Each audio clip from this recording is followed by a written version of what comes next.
in any city, in any country. Go to any hospital you can get yourself to. When you reach the reception area, ask to visit the patient who calls herself the holder of brutality. Should the worker call out loud for the guards, quickly apologize and leave the hospital. Never return there, and wait for a year to pass before trying again at a different hospital. It's best not to speak of what will happen if you're ever caught at that hospital again. If you're in the right place, the worker should give you a sadistic grin and lead you towards the intensive care unit. As the worker passes patients, he will pause to check the name tags on their beds. Be wary of your surroundings, and be careful to never touch any of the personnel holding medical tools. The patience of the people here runs very thin, and they are quite irritable. You don't want to end up being one of the patients here, for you are sure to never return to the outside world. When you reach bed number 184, you will see an old man lying there. You must lock eyes with him the moment your gaze meets his. He will, uncharacteristic of his weakened and emaciated body, shout at the top of his lungs, "They're here." After uttering these words, there will be explosions outside the hospital, as if you're being hammered by artillery. This will go on non-stop, and soon the ICU will be hit. Many of the patients and workers will die. Close your eyes and do not move from the spot you're standing on, no matter what you hear, feel, or smell. If you open them, you will be forever buffeted by artillery shells and all manners and types of projectile weapons used in war.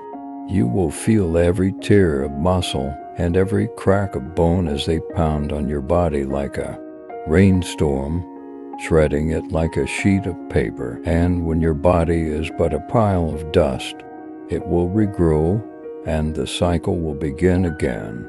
Such will be your fate for all eternity if you give in to impatience. You must keep your eyes closed until the bombardment stops.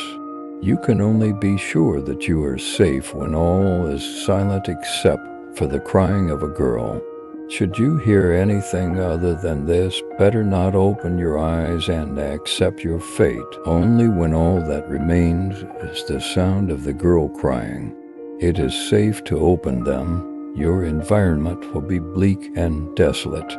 The destruction total and complete. Body parts will be scattered all round you, still quivering with the anguish and torment of their death. In fact, the only things left standing will be you, if you didn't move. And bed number 184, where the old man was earlier, but in his place now should be the crying girl, no more than 20 and of unspeakable beauty. Do not linger on her splendor, lest you go mad when she reveals the truth to you. Ask instead, who's worse, us or them? After uttering these words, soldiers will appear and stake you to a wall that wasn't there before.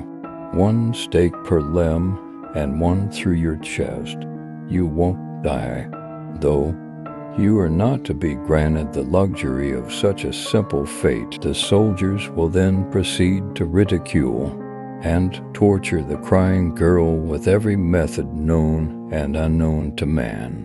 The faces of the soldiers will soon change until all of them bear your face. They will beat her with the shoulder stocks of their guns. They will put needles between her fingernails, eventually removing them. They will make her drink water until her abdomen is grotesquely distended. They will do to her things only governments do to the worst of criminals, and even then only with utmost secrecy. And you will feel every second of her pain as she is being tormented. Her face will begin to morph into everyone you know, all of the people you have ever loved and hated. She will look into your eyes, pleading that you help her.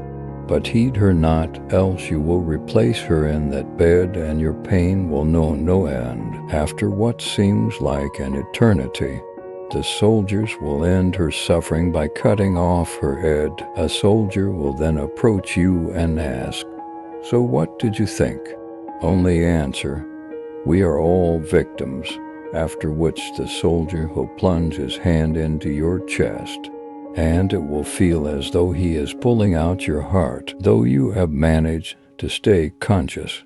Through everything you've witnessed so far, this will push you over the edge into the darkness. When you wake up, you will be lying in the place you call home.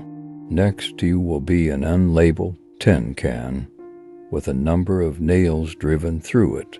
If you choose to open the lid, you will find inside a pitch-black void, and anything put inside will be lost to you forever. This tin can is object 184 of 538. We are not as different from them as we like to think.